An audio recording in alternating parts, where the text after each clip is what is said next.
Hello everyone, welcome to the Balji Junction, and in the series of this NEET fever, the first video is about agarose gel electrophoresis. So, जो पहला question आता है कि what is the need for this technique? This is a technique, why it is essential. So, this technique is used to separate out the fragments of DNA according to their size. I know this is complicated one, but let's take very simple example. अगर मैं आपको ये एक रस्सी दूं और कहूं that you have to cut it into a different varying length और आपको अरेंज करना है उसको इंक्रीजिंग और डिक्रीजिंग ऑर्डर में, तो आप कैंची लेंगे, इसको डिफरेंट पीसेस में काट देंगे और देन अकॉर्डिंग टू साइज आप बड़े छोटे को अरेंज कर देंगे. This is very easy. Why easy? क्योंकि आपको ये रस्सी दिखेगी एंड आपके पास क्या है, सीजर है. बट अगर यही चीज मैं डीएनए के केस में लूं, दैट मीन्स अगर ये डीएनए का फ्रेगमेंट है और इस फ्रेगमेंट में से मुझे ये पीस चाहिए. आपको पता है DNA is made up of nucleotide, तो अगर मैं कहूं ये जो न्यूक्लियोटाइड, ये जो डीएनए फ्रेगमेंट है, ये 500 बेस पेयर्स का है. तो अगर मुझे ये फ्रेगमेंट चाहिए तो ये काम कैसे होगा? So this will be difficult. क्यों डिफिकल्ट है? Because we can not see DNA और हमारे पास कोई ऐसी कैंची नहीं है. नाउ अगर हम बात करें सीजर की, सो आपको पता है that in a molecular technique हम लोग एक सीजर यूज करते हैं, that is called as molecular scissor. Molecular scissor is क्या होता है? Molecular scissor is known as restriction enzymes. अब restriction enzyme क्या करते हैं? restriction enzyme DNA को स्पेशल सीक्वेंस पे काट देते हैं. तो अगर मैं restriction enzyme को अप्लाई करूं उस DNA पे तो वो इस फ्रेगमेंट को बना तो देगा, बट अब मैं इस फ्रेगमेंट को लूंगी कैसे इसको अप्लाई कर सकती हूँ, because I am not able to see. For example suppose अगर आपको डीएनए के साथ काम करना है तो this is Eppendorf. Eppendorf is nothing but a small tube और इसके अंदर ये डीएनए है. डीएनए समझ लीजिए अ ड्रॉप ऑफ वाटर, वो आपको दिखेगा ऐसा. और अगर इसमें रिस्ट्रिक्शन एंजाइम डाला हुआ है तो that is also like a water, यानी आपको एक एपेंडॉफ में ऑलमोस्ट 1 और 2 ड्रॉप वाटर के दिखेंगे. That is the DNA with enzyme. Now इसमें ये मेरा रिक्वायर्ड फ्रेगमेंट भी है. तो इस मिक्सचर से जिसमें डीएनए एंजाइम और ये मेरा वाला फ्रेगमेंट भी है, इससे अगर मुझे अपना डीएनए फ्रेगमेंट लेना हो तो उसके लिए I need a specific technique and that is the technique that is agarose gel electrophoresis. तो ये क्या करता है, ये इन 3 फ्रेगमेंट को according to their size separate out कर देगा by the agarose gel electrophoresis और फिर मैं उसमें से अपना रिक्वायर्ड फ्रेगमेंट ले लूंगी. So the first step is the preparation of agarose gel. तो agarose gel कैसे बनाते हैं? But before that, what is agarose? So agarose is a polymer. कैसा polymer है ये? That is a natural polymer. किससे मिलता है? सीवीड से मिलता है. कौन से सीवीड से? So Gracilaria and Giladium are the examples. Now second thing कि ये एगरोस का जेल कैसे बनाते हैं. तो इसमें हम क्या करते हैं, इन अ वेसल हम एगरोस को वे कर लेते हैं and add buffer in it.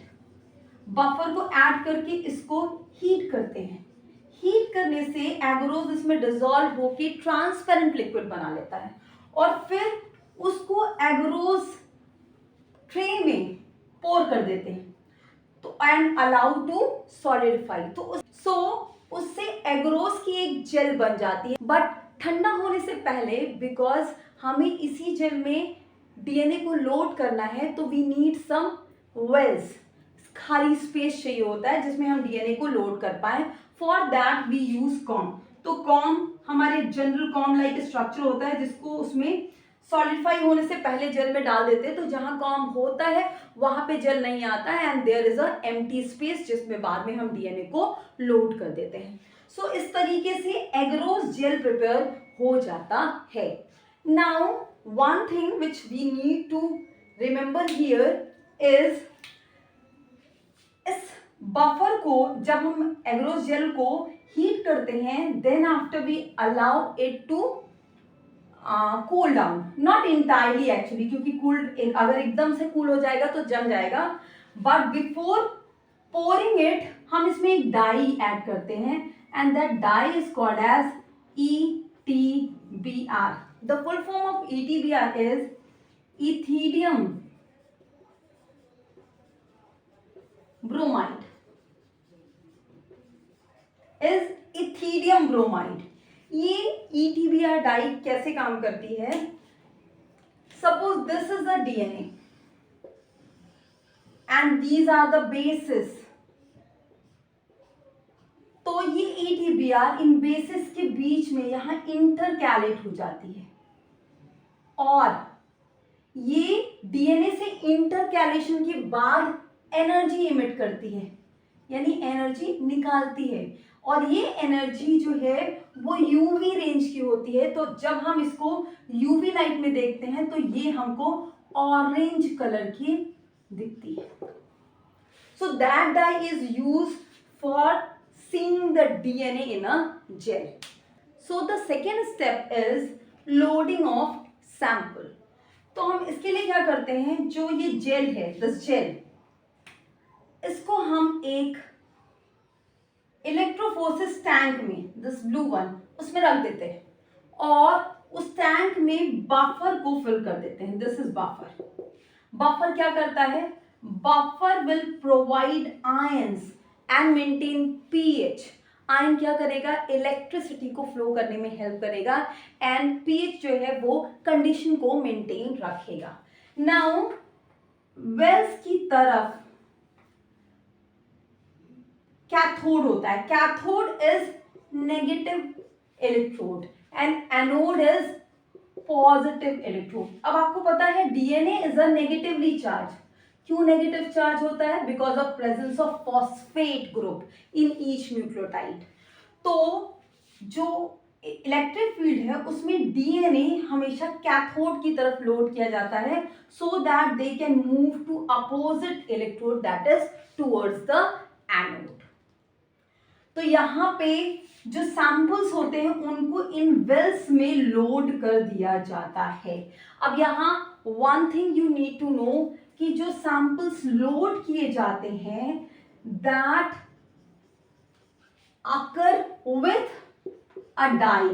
अगर आप देखेंगे तो आपको जो भी सैंपल लोड किए जाते हैं वो ब्लू कलर के दिखते हैं क्योंकि उनमें जो डाई होती है that is of blue colour. इस डाई का नाम याद रखने की आपको जरूरत नहीं है, बस इतना जानना है कि this dye is not use to stain DNA. DNA stain करने के लिए ETBr यूज किया जा रहा था। ये डाई केवल ये देखने के लिए लोड की जाती है कि इलेक्ट्रोफोरेसिस हो रही है या नहीं।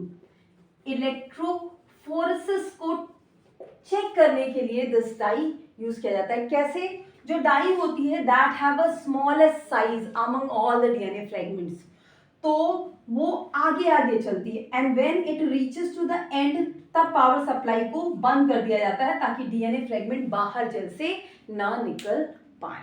सो that is about the loading of the sample. So now third is running of sample. So this is a gel और इसमें जो वेल्स हैं उनमें सैंपल्स को डाल दिया जाता है। जो आपको पता है सैंपल्स जो है वो डाई के साथ डले होते हैं और because DNA are negatively charge तो वो मूव करते हैं टूवर्ड्स द एनोड। नाउ यहाँ पे दो चीजें याद रखने वाली हैं। फर्स्ट, जो सेपरेशन होता है that is on the basis of molecular size of the DNA. बड़ा होगा तो कम दूर जाएगा, छोटा होगा तो ज्यादा दूर जाएगा। क्यों? क्योंकि जो एगरोज होता है वो इस टाइप के बीडेड स्ट्रक्चर बनाता है, एक सीम लाइक अपीयरेंस क्रिएट करता है या सीविंग इफेक्ट देता है, जिसमें बड़ा डीएनए पास में ही स्टक हो जाता है और छोटा डीएनए दूर तक चला जाता है because of its size. Second thing कि जो डीएनए की साइज होती है उसके अकॉर्डिंग उसका चार्ज वो डिफर नहीं करता, क्योंकि जो चार्ज बाय मास का रेशियो होता है that will be equal for each DNA whether it is longer one और the smaller one. And the second point is कि डीएनए रन तो हो गया, that is good, but how will you know कि आपके interest का DNA कौन सा है। और फॉर दिस हम क्या करते हैं कि अलोंग विद सैंपल हम एक वेल में मार्कर, डीएनए मार्कर को रन कराते हैं। डीएनए मार्कर क्या होता है, that is the fragment of DNA of a known size. तो नोन साइज है तो वो अकॉर्डिंगली वो भी सेपरेट आउट होता है। सपोज अगर ये 500 बेस पेयर्स का डीएनए है ये वाला और इसकी पोजीशन ये है, तो इस जेल में जो भी इस पोजीशन के पास या इस पोजीशन पे रुकेगा डीएनए आफ्टर इलेक्ट्रोफोरेसिस उसका साइज 500 बेस पेयर्स ही होगा। So by this we can identify the piece of DNA of our own interest. So the fourth and the last step of electrophoresis is identification of your interested DNA and elution. So suppose ये jail है तो इसमें ये negative that is the cathode that is anode और यहाँ पे DNA load हुआ था। Here the red one is marker. जैसा मैंने बताया था कि ड्यूरिंग द लोडिंग हम अपने नॉन डीएनए को यानी जो हमें चाहिए डीएनए उसको रिकॉग्नाइज करने के लिए मार्कर को रन कराते हैं। अब जैसा कि मैंने बताया था कि इस डीएनए में से जो मुझे डीएनए फ्रेगमेंट चाहिए था that have a length of 500 base pairs. So जब हम ये जो जेल है उसको कंपेयर करेंगे, but here the problem is कि जेल में आपको कुछ दिख ही नहीं रहा है। क्यों नहीं दिख रहा है? Because DNA are very small, इतने छोटे होते हैं कि आपको वो नेकेड आई और even by using simple microscope you can not identify that. तो हम क्या करें? So in the process of gel formation हमने क्या किया था, इस जेल में एक डाई डाली थी दैट इज ETBR, जो कि अभी भी इस जेल में है।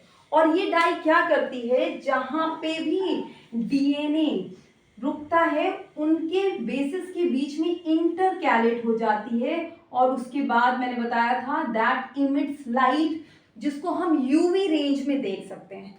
तो ये जो इलेक्ट्रोफोरेसिस के बाद जो जेल आती है उसको जब हम यूवी लैंप में या यूवी लाइट में एक्सपोज करते हैं तो हमें ऑरेंज कलर के बैंड्स दिखते हैं, ऑरेंज कलर्ड बैंड दिखते हैं। ये ऑरेंज कलर्ड बैंड किसके हैं? That is because of the intercalation of this ETBR in between the DNA strand. तो ये जो ऑरेंज कलर के बैंड दिखते हैं that we can say as the position of the DNA. तो उन बैंड के बेसिस पे हम रिकॉग्नाइज करते हैं कि हमारा रिक्वायर्ड डीएनए फ्रेगमेंट कहाँ है। Suppose this is a 500 base pair, so and if this is a sample 1 and this is sample 2, तो इसमें देखिए ये 1000, 800, 600, 400 and 200। So in between 600 and 400 this band is of 500।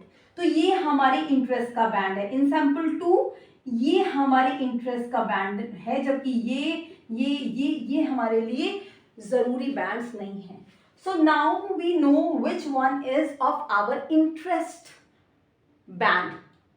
तो हम क्या करते हैं, now we have to take that DNA from that part. हमें वो डीएनए चाहिए होता है फ्रॉम दैट पार्ट। और इसके लिए हम क्या करते हैं, इस बैंड के आसपास का एगरोस जेल कट करके निकाल लेते हैं और इस जेल से डीएनए को ले लेते हैं और इस प्रोसेस को कहते हैं इल्यूशन। सो इल्यूशन क्या है? आफ्टर इलेक्ट्रोफोरेसिस जो हमारे काम का डीएनए है, our interested DNA, when we take it from the gel, then this process is called as elution. So this is all about the agarose gel electrophoresis.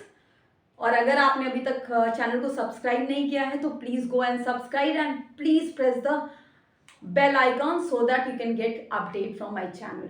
तो फिर मिलते हैं अगले एक नए टॉपिक के साथ। Thank you so much.